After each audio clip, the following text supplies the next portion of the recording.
Hey everybody, what is going on? Hexlex here. Got another Master Duel video for you all. So today we're going to be talking about the new archetype that has come into Master Duel that has a lot of players talking, and that's going to be the Kashtira archetype. So the Rage of Chaos pack is going to introduce this psychic-themed archetype that is all about banishing the opponent's cards, not just banishing them, mind you, but banishing them face down, which, as some of you may know, is actually more powerful than just straight-up banishing them, because if a card is banished face down, that means it cannot be interacted with, which does make sense given the theming of the archetype. Kashtira are invaders from another world that capture the inhabitants and then assimilate them into their own. So it's a very powerful mechanic, but at least it is on point for them, on theme rather. So we have Cashier and Riseheart confirmed as ultra rares. This video is actually going out on the day that the pack is coming out, but I'm recording it the day before to just kind of get ready for it. So at this point in time, I don't know exactly for sure which Cashier cards will be getting, but we're going to go over every single one of them, even the ones that are going to be part of the next wave of support, and we'll kind of speculate a little bit. I'll try not to do too much speculative talk and talk more about the cards that we know are coming within the first wave, just to kind of avoid that, I guess, and be ready no matter what ends up dropping. But we do know some cards that are coming up for sure, and some that are extremely likely to not be dropping. So, but either way, we're going to talk about pretty much every single Kashtira card there is to talk about. So let me go ahead and go on over here to good old Yugipedia, where we're going to be going over each of the Kashtira cards. I'm going to start with the ones that I'm like 99.99% sure, if they haven't already been announced, are going to be a part of the first wave. Then we'll talk about more support cards that are a part of the additional wave. And again, we might speculate a little bit, but we're mostly here to just talk about what the deck does and to get ready for it. So we're going to start with Kashtira Fenrir. I mentioned this in the announcement video in which we talked about the leak that said that Kashtiras were coming, but Kashtira Fenrir is a card that you can expect to see not just within the Kashtira archetype, but within a whole, actually, range of decks, honestly.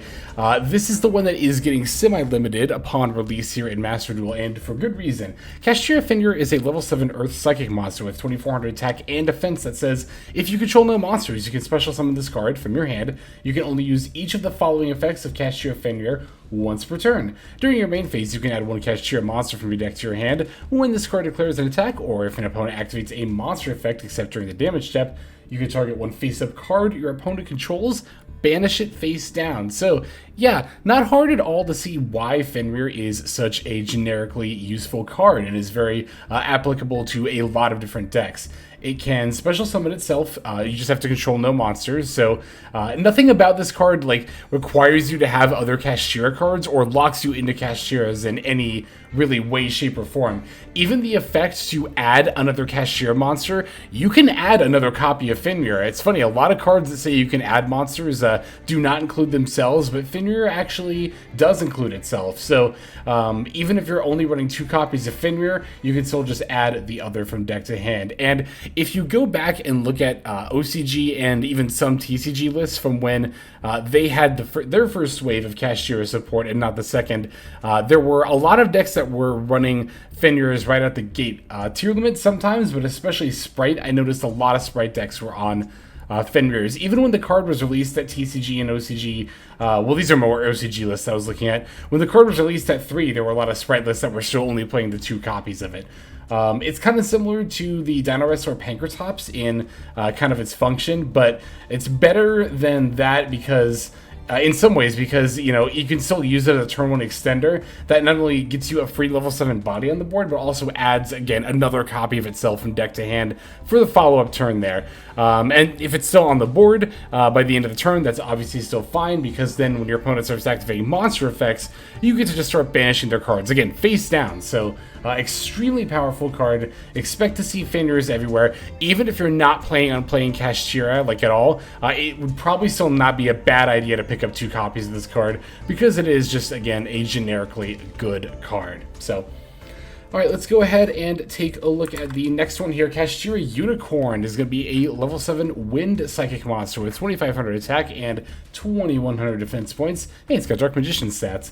If you control no monsters, you can special summon this card from your hand, much like the Fenrir. You can only use each of the following effects of Cashier Unicorn once per turn. During your main phase, you can add a Kashtira spell card from your deck to your hand when this card declares an attack, or if your opponent activates a monster effect except during the damage step, you can look at your opponent's extra deck, and if you do, banish one monster from it face down. So I would say that after Fenrir, Unicorn is probably the next, could kind of consider this as part of the generic Kashtira package, but it'd be a big splash. So we're adding Kashtira spells, which are obviously not as generically useful as adding Kashtira monsters, especially other copies of yourself, but the ability to banish a monster from your opponent's extra deck face down is exceptionally strong here because you actually get to look at your opponent's extra deck and choose the monster.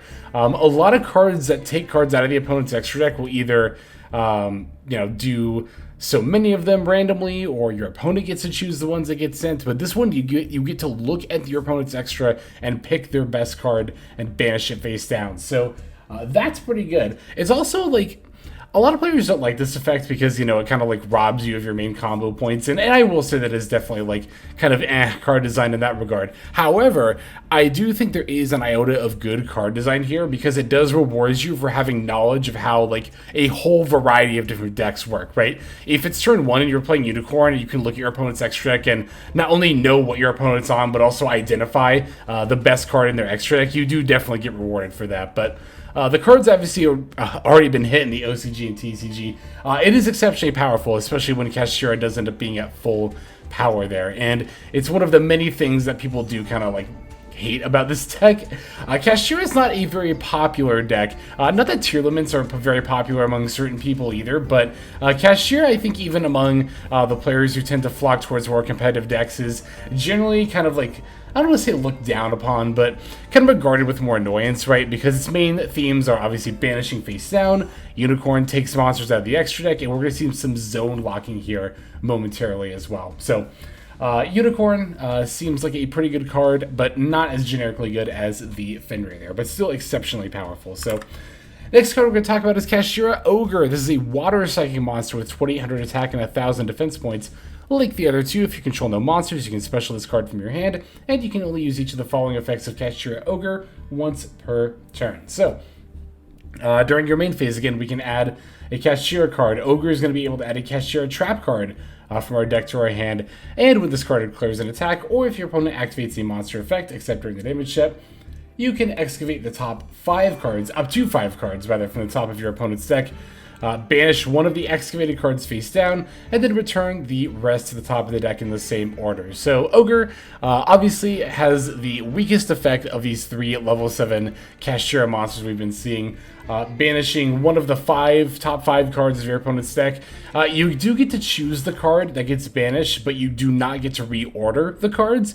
That's actually kind of a big deal. I feel like if you got to not only banish one of the top 5, but then also put the remaining 4 in whatever order you want on top of your opponent's deck, this card would be significantly stronger, but they just go back in the same order, so the effect ends up being a lot weaker as a result. Plus, the Kashtira trap cards are definitely not as good as the monsters or the spell cards, so this overall does end up being just the weakest Kashtira monster, even within a dedicated Kashtira deck. Maybe if you're trying to play Cashier with just this first wave of support, you might play a single copy of this, but I don't suspect anybody will be playing many Cashier Ogres. This is going to be the normal rarity card of the archetype, I can already tell you. So, alright, there is Cashier Ogre. Now, we're going to talk about a monster next that is actually not part of the TCG and OCG's first wave of Cashier support, but is coming with this first wave here in Master Duel. And that's kind of why I say when it comes to some of their cards, it's kind of up in the air if maybe we'll get it, maybe we won't, just because we're getting this particular upcoming card with the first wave of support, which the TCG and OCG did not. And that's going to be Cashier Riseheart. So this is the Vysis clone of the archetype, and as such will be another of the ultra rares. So, like Scareclaw Reichheart, like Tearlament Rhinoheart. This is the equivalent of that. This is Castura Riseheart, is going to be a Fire Warrior, level 4 with 1,500 attack, 2,100 defense, like all of the Vysis counterparts there. If you control a Kashtira monster, you can special summon this card from your hand. Also, you cannot special summon monsters from the extra deck for the rest of the turn, except Xyz monsters. During your main phase, if the card was normal or special summoned this turn, you can banish one Kashtira card from your deck, except Cashier Riseheart, banish the top 3 cards of your opponent's deck face down, and if you banish any, this card's level becomes 7. You can only use each effect of Riseheart once per turn. So, it's a warrior like the others, so you can search it with Rhoda. It's a level 4, it's not a level 7, but it can make itself level 7. And doing so by banishing the top 3 cards of your opponent's deck face down is actually really good. We all know how annoying it is to have our cards banished by Runic, so to have like a little mini ability to do that here. Obviously, you're not going to be like consistently decking your opponent out with this effect, but you could still potentially rob your opponent of an important resource off the top of their deck.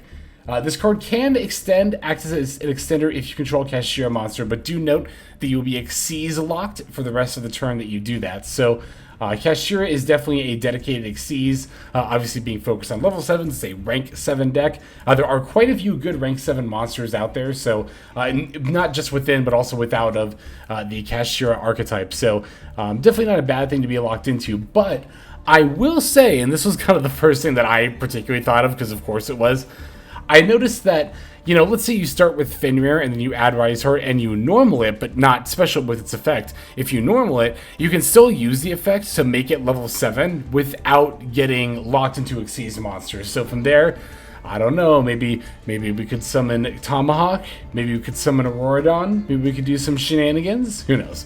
But definitely a very good card for the Kashtira archetype as a whole. If you're looking to play Cashier with just this first wave of support, I would definitely recommend getting a playset of this. I think once we get all of the support, you really only need like 2 copies, but still, I think having 3 might not be the worst idea in the world there. So, next monster we're going to talk about is Shangri. This card has actually not been like officially announced, but I suspect it'll probably be an ultra rare alongside the Fenrir and Riseheart there. But it could be a super, who knows. This is a rank 7 monster. This is going to be the extra deck for the Kashiras. It is a fire psychic with 0 attack and 3,000 defense points. It uses 2 or more level 7 monsters for material. During each standby phase, you can special summon 1 Kashtira monster from your deck. You can only use the previous effect of Kashtira Shangri once per turn. Each time a card or cards your opponent owns and possesses is banished face down, except during the damage step, you can choose 1 unused main monster zone or spell and trap card zone. It cannot be used while this monster is face up on the field. If this card on the field will be destroyed by battle or card effect, you can detach 1 material from this card instead. So, I did mention that we were going to get into some zone locking, and this is where it does come up. The Kashtira Shangri it has the infamous ability to start locking out zones. Really, again, anytime a card the opponent owns is banished face down. So that could be on the field, deck, hand, graveyard, wherever. And obviously the Cashiers are going to be doing quite a bit of that. I have seen some combo lines from like the TCG and OCG where you make your opponent unable to use any of their spell and trap zones like on your first turn. I don't think we'll have to deal with that quite with the first wave of support, but that kind of combo potential, I mean. This card in particular, though, again, should be part of that first wave of support. Without the rest, though, it definitely lacks a lot of the punch that it has, just because the deck lacks the ability to consistently banish that many cards from the opponent. But again, I would definitely expect to see a lot of this card in the near future as well.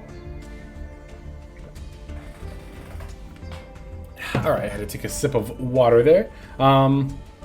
Yeah. Oh, and also, yeah. 2 other really ridiculous things about this card that I wanted to mention. 1, that's during each standby phase that you're summoning a Cashier monster from your deck. So that's actually pretty insane. Like, this card is a pretty big investment, having to make a rank 7 that doesn't initially do anything by itself the turn you summon it, but the fact that it can immediately during the next your opponent's standby phase, and then your standby phase after every standby phase, just keep pumping out Kashtira monsters from the deck definitely does ease the burden of having to kind of sink your materials into making this here. Also, the effects to summon monsters from deck and use up zones, those do not take materials. The only effect on this card that requires your Xyz materials is to protect it from destruction there. So Very, very powerful card. Again, doesn't do a whole lot by itself, but once Cashiers have the ability to extend their plays more and also banish a lot more of the opponent's cards more consistently, I expect this to regularly be locking out a lot of zones on turn 1 there. Next up, let's go ahead and talk about Cashier At Birth. This is a continuous spell card that says you can normal summon level 7 monsters without tributing. During the main phase, you can special summon one of your non-Xyz Kashtira monsters that is banished or in your graveyard. And finally, if the opponent activates a spell card or effect and you control a Kashtira monster, you can target 3 cards in your opponent's graveyard, banish them face down, and you can only use each of these effects once per turn. So obviously this helps support the Kashtira strategy in a lot of ways. The normal summoning level 7 monsters is a nice bonus, but mainly we're looking to either special our own Kashtira monsters or banish cards out of our opponent's graveyard. This card, depending on what all we get in the first wave, if you want to play a dedicated Kashtira deck, you could play this card. Once Kashtira gets all its support, this is like, I don't know, maybe sometimes a one of, but a card you don't necessarily need. Next up, we have Cashier Preparations. So this is a continuous trap card that says during either player's turn, you can special summon one of your Cashier monsters that is banished or in your hand. If your opponent activates a trap card or effect while you control a Cashier monster, and this card is already face up in your spell and trap card zone, so you can't chain it and then get this effect, you can look at your opponent's hand, and if you do, banish 1 card from it face down.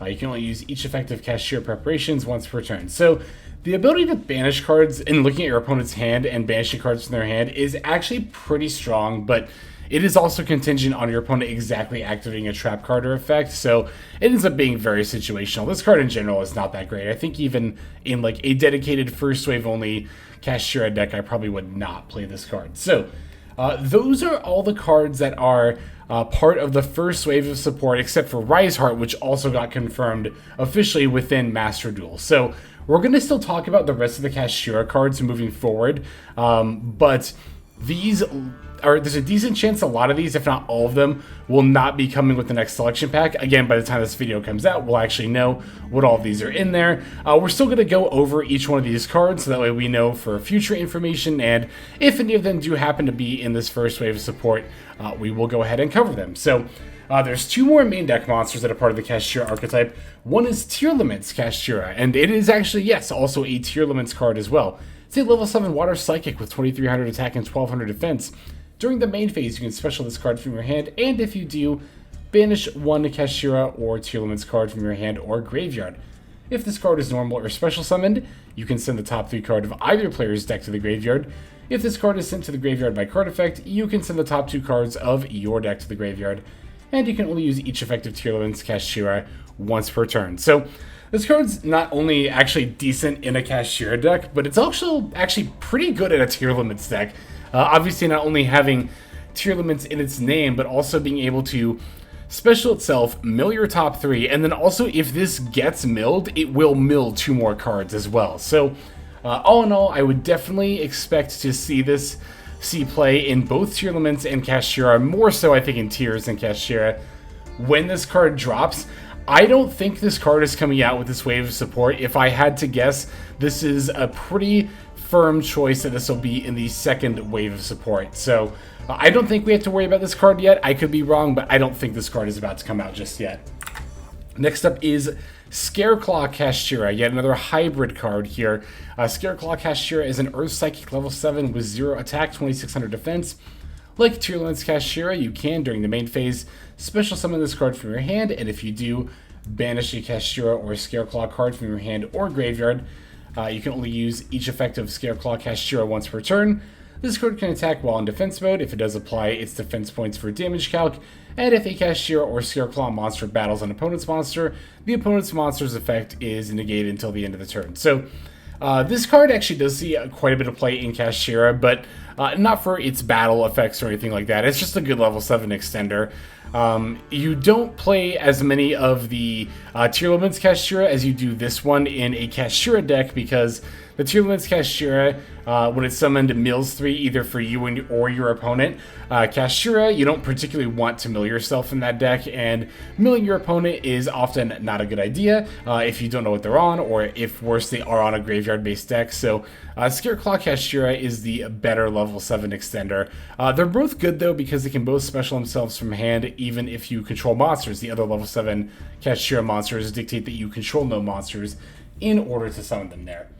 Okay, so let's talk about the next big card here. This is going to be Castura Riseheart. This is their other rank 7. And this card, I'm very certain, just from what I've been hearing, people say, we're not getting in this wave of support. So because we're not getting specifically this card, I don't think Cashiers are going to be too crazy upon release. But whenever this card does come out, Kashtira gets significantly better as a deck from this one card here. So Castura Riseheart is a rank 7 Dark Machine monster with 3,000 attack and defense.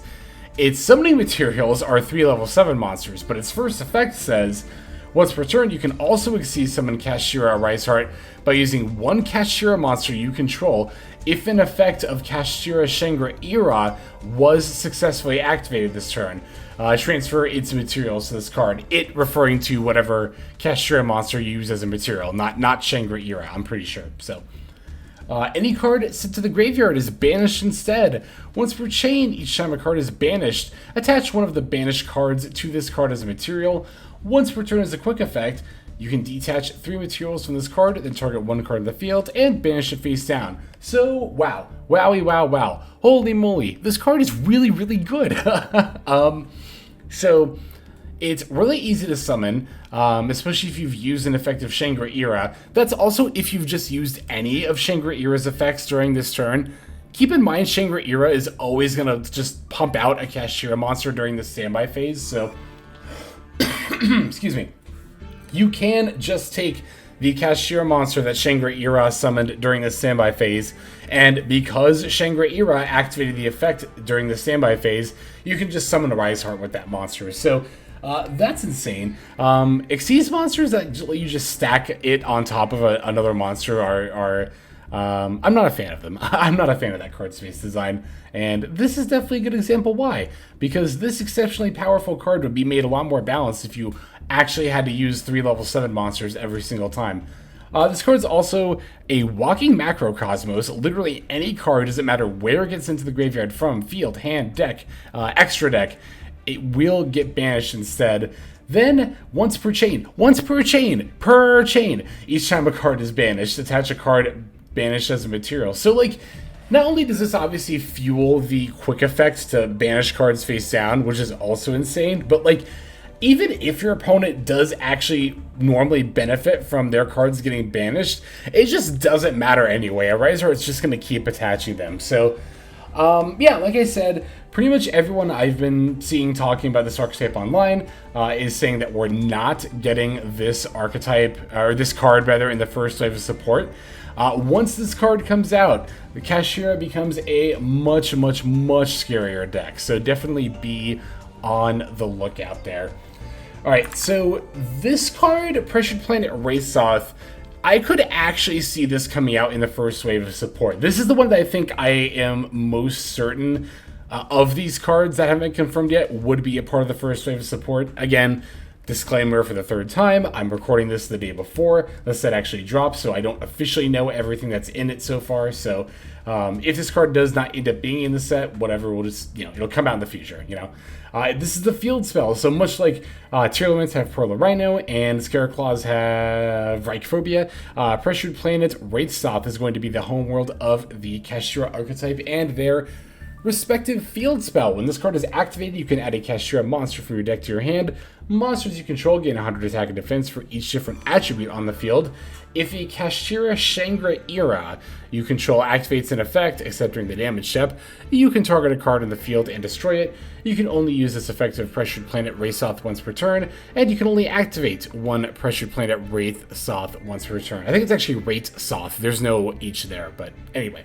So yeah, obviously if we do get this in the Wave 1 support, it'll be a huge boost to the archetype, making it a lot more consistent, being able to add Cashier monsters from deck to hand, and being able to pop cards when you activate a Shangri will be a nice bonus as well. Again, it doesn't even have to be the zone locking effect, that could be the standby phase effect as well. So yeah, not really much else to say about this card. It's the Vysis archetype's field spell that adds a copy of its archetype's card from deck to hand. You know, it is what it is. So, alright, next card is Kashtira Theosis. This is a normal spell card. Target one Kashtira monster you control. Special summon one Kashtira monster with a different attribute from your deck in defense position. Also, for the rest of the turn, after this card resolves, you cannot special summon monsters from the extra deck except Xyz monsters. If this card is banished, you can target one of your banished Kastura cards, except Castura Theosis, add it to your hand, and you can only use each of these effects once per turn. So, this one, if I had to guess, it'll probably be in the second wave of support. Whenever it comes out, it is a nice extender for the Kashtira archetype. It is, I would say, one of the 3 cards that Kashtira really benefits from the second wave of support. I think it's this, the Scareclaw Kashtira, and then the Castura Riseheart. Riseheart. But yeah. Obviously, this is really only for pure Kashtira because it locks you into Xyz monsters, but Kashtira decks really like this card, and we'll definitely play 3 of it. So, Kashtira Overlap is a quick play spell card that targets a monster on the field. Banish a monster with 1500 attack, 2100 defense from your hand or graveyard, or face up on either field. So, you know, it's going to be Vysis or one of its counterparts. And if you do, the targeted monster gains 1500 attack. If this card is banished and you control a Kashtira monster, you can target one effect monster your opponent controls, negate its effects until the end of the turn. You can only use each effect once per turn. So, for the most part, this is just a battle boosting effect. But the first effect isn't really what you want it for. You really want to banish this card and negate monster effects. I think that even in that regard, this card's pretty mid. I think you play a single copy of this if you even play it in Kashtira. Regardless, I think, of which wave of support it comes out with. Alright, here we have another quick play spell card. Castura Extra? Yeah, anyway. If you control a face-up Kashtira Xyz monster, or rather, if a face-up Kashtira Xyz monster you control is destroyed by battle or card effect, banish one of Vysis Starfrost from your hand deck or monster zone. And if you do, special summon one Vicious Astrolabe from your extra deck, ignoring its summoning conditions. If this card is banished, you can target one of your banished Vysis Starfrost to add it to your hand. You can only use each of these effects once per turn. So this, I am certain, will not be in the first wave of support because the Vicious Astrolabe and the moment this card is depicting in its art are like later in the storyline than all these Kashtira cards initially appear. I don't worry about this card for now. I would just not worry about it. The last card I think we're going to talk about here is Kashtira Big Bang. So, this is a normal trap card. If a Kashtira Xyz monster on the field and a player controls 2 or more monsters, they must banish monsters they control face down, so they only control 1 monster. If this card is banished, you can target one Kashtira Xyz monster you control, add one of your Kashtira monsters attached to it to your hand, then you can special summon that monster from your hand. You can only use each of these effects once per turn.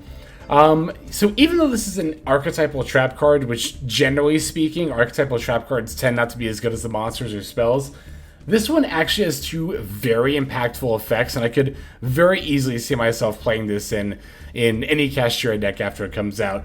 It's kind of like evenly, except it's only your opponent's monsters, but they always have to banish down to 1. Even if you have multiple Kashtira monsters, as long as you have a Kashtira Xyz monster, then your opponent has to banish down to 1 monster. So, evenly for monsters, that's a little bit less conditional. Obviously within the archetype is pretty interesting there. And then again, also the effect that activates when it gets banished is fairly relevant. You get to pretty much just take any of your Kashtira monsters attached to an Xyz monster and just put it straight onto the field there. So, Again, even though archetypal trap cards tend not to be as good as monsters and spells, this one I would definitely play in a Kashtira deck. And I believe, yeah, that's going to go ahead and do it for our Kashtira overview. So that's all the Kashtira cards. That's all the Kashtira cards in the TCG and OCG. With the first wave of support, if we get the cards that I assume we're getting, I'll even factor in Pressured Planet Rate Soft, like assuming we get that as well. I don't think Kashiras are going to be that great of a deck. I think, again, they're really in need of the Scareclaw Kashtira, especially Castura Riseheart, and then Kashtira Theosis to really boost the power and consistency of the deck. Without those three cards in particular, I think that Kashiras are probably going to struggle to be a tier 3 deck, to be totally honest. They might actually see tier 3 play because they just, get played so much. But I think in terms of their power level and what all their cards do, as an archetype as a whole, probably be lower tier 3 or rogue status. Kashtira Fenrir as an individual card will see a ton of play. Again, this will be generically playable in a whole bunch of decks, but as far as the whole archetype goes, again, without specifically Scareclaw, Kashtira Riseheart, and Kashtira Theosis, the deck struggles a bit. Once it gets those three cards, and then also the Pressured Planet, if it doesn't already have that, then it's a tier 1 deck. Then we're talking. Then the deck is going to be exceptionally strong. But we'll just have to see how things pan out tomorrow. Thank you all for watching. Now let's go ahead and move over to the outro. Alright everybody, thank you so much for watching all the way to the very end of the video like this. That means a whole lot to me. Not just personally, but it's also a great way of supporting the channel as well. If you're interested in supporting the channel in other means, you can of course feel free to comment and or subscribe right here on YouTube. I'm always looking to the comments section. You guys leave some pretty awesome feedback as far as like constructive criticism goes when it comes to deck building, gameplay, channel content, all that stuff. So feel free to leave your opinion down there. I will be sure to take a look at that there. And then subscribing is going to be the best way to get notifications of when these videos drop. That does happen every day, by the way, so if you're looking for daily Master Duel content, you've come to the right place. And there are more places where you can get some daily Master Duel content. If you check out the description below, follow the top link over to my Patreon page. There for just $5 a month, which is as much as you pay for a booster pack. You'll find a lot more value than a pack full of filler over there. We've got some previews for content upcoming here on the channel. We've got some exclusive games that are only posted over on Patreon over there. We've got some Q&As, and then you can also have your name featured in this lovely credit sequence where I thank all of the people who are helping contribute over there on Patreon. It's a huge support to the channel, and it really means a lot as well. So thank you everyone who is donating that is featured here on screen. And again, it's not just a pure donation. You do get some more daily Master Duel content over there just for being a part of the Patreon. But I think that's about all the time that I have for today's video. Once again, I just want to thank you so very much for sticking all the way to the end of the video. Again, it just means a lot as I do put a decent amount of work into getting these videos out every single day. But that's about all the time that I've got for now. So without further ado, this is XLex. I'm signing out, and I hope you have a fantastic day.